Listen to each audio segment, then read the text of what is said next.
कांद्याच्या भाववाढीच्या प्रतीक्षेत शेतकरी हवालदिल. सडणाऱ्या कांद्यांमुळे शेतकरी मेटाकुटीला.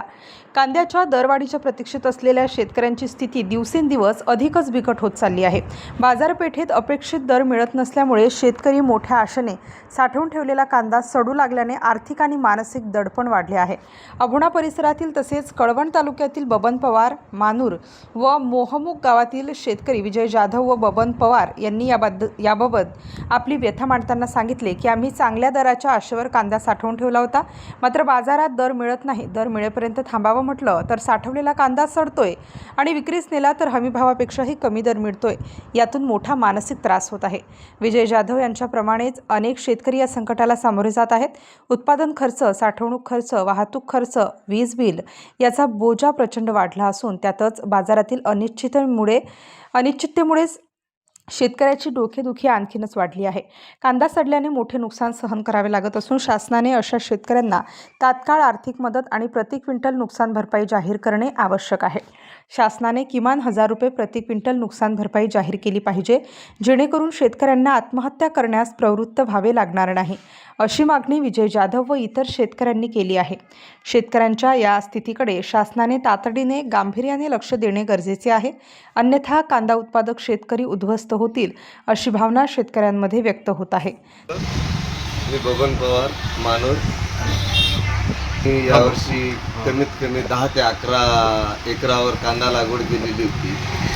त्यात माझा टोटल खर्च झालेला आहे 7 ते 8 लाख रुपये खर्च झालेला आहे आणि पूर्ण कांदे विकून मला कुठलाही प्रकारचा नफा कांदा काढणीच्या वेळेस 1100 ते 1500पर्यंत बाजार होते.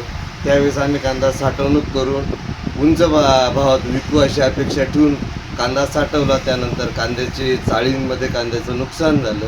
आज तो खर्च निम्म्यावर आलेला आहे, उत्पन्न निम्म्यावर आलेलं आहे आणि त्यासाठी शासनाला एक विनंती आहे का कांद्याला थोड्या प्रमाणात का होईना का अनुदान दिलं गेलं पाहिजे, अशी शासनाला विनंती.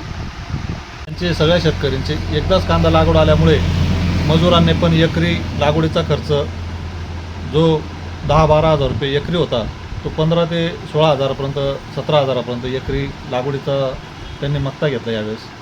आणि उशिरा लागवड झाल्यामुळे गळीत व्यवस्थित झाल्याने एप्रिल-मेमध्ये कांदा तयार झाला. त्यावेळेस अवकाळी पावसाचं वातावरण होतं. काही कांदे पावसात सापडले तर काही मजुरांना अभावी कांद्याचं उन्हामुळे नुकसान झालं. अशातच जो कांदा वाचला तो त्यावेळेस पण कांदा काढायच्या वेळेस पण मजूर टंचाईमुळे एकरी 17-18 हजार रुपयेपर्यंत खर्च आला. परत साठवणीचाच खर्च.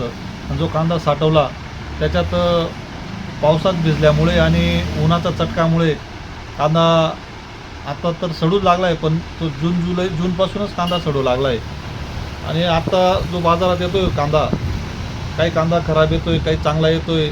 चांगल्या कांद्याला पण तोच भाव मिळतो आहे आणि खराब कांद्याला पण तोच भाव मिळतो आहे. कारण कांद्याचं उत्पन्न जरी म्हणतो आपण बऱ्यापैकी आहे, पण त्याच्यात नुकसानी पण भरपूर झाले. आणि केंद्र सरकारचं आणि शासनाचं जो निर्यातीचे धोरणं आहेत, आयात निर्याती धोरणं, हे धोरणांमुळे शेतकऱ्यांना त्याचा मोठा फटका बसलेला आहे. कांद्या सध्या तरी निर्यात बांगलादेशसारख्या देशांना जो जवळ जात होता तो कांदा आज आपला भारत देशाचा कांदा जाऊन नाही राहिला. त्याच्यामुळे तो फटका सर्वात जास्त फटका शेतकऱ्यांना बसतो आहे. आज 1000-1200 रुपये क्विंटल कांदा जातो आहे. जर 15-16 हजार रुपये क्विंटलपर्यंत 1500 ते 1600 रुपये क्विंटल खर्च आलेला आहे आणि तो आज 1000 रुपये क्विंटल कांदा जातो आहे. शेतकरी अडचणीत जातो आहे. म्हणजे पैसे तर भेटूनही राहिले पण उलट तो कर्जबाजारी होतो आहे. तर एकच विनंती आहे, जो बरेचसे 70% शेतकऱ्यांचं तर नुकसान झालेलंच आहे, पण राहिलेले 30% शेतकरी आहेत त्यांच्याकडे जो माल आहे आज थोड्याफार प्रमाणात तर त्या मालाला पण भाव भेटत नाही. अशातच जर शासनाने मागे जे कांदे विकले काही लोकांनी त्यांना पण अनुदान दिलं पाहिजे. कमीत कमी 1000 रुपये क्विंटलपर्यंत तरी अनुदान दिलं पाहिजे, म्हणजे तो पुढच्या वर्षी काहीतरी तो कुठेतरी उभा राहील आणि शेती करू शकेल. नाहीतर असं जर राहिलं तर शेतकरी पुढच्या वर्षी कर्जबाजारीपुढे आत्महत्या पण होऊ शकतात. आत्महत्याचं तर नाकारता येत नाही. त्याच्यामुळे आता शासनाला एकच विनंती आहे, निर्यातीचे धोरणं चांगले राबवावे आणि कांदा निर्यात झाला पाहिजे, जेणेकरून 2 पैसे शेतकऱ्याला मिळेल. कांदा कमीत कमी आता या पिरियडला 3000च्या पुढे कांदा जायला पाहिजे होता. 3500-3600 तर कुठेतरी 2 पैसे भेटले असते. पण आताच्या या भावात तर शेतकरी पूर्ण नाशिक स्टार न्यूजसाठी दीपक गांगुर्डे, कळवण.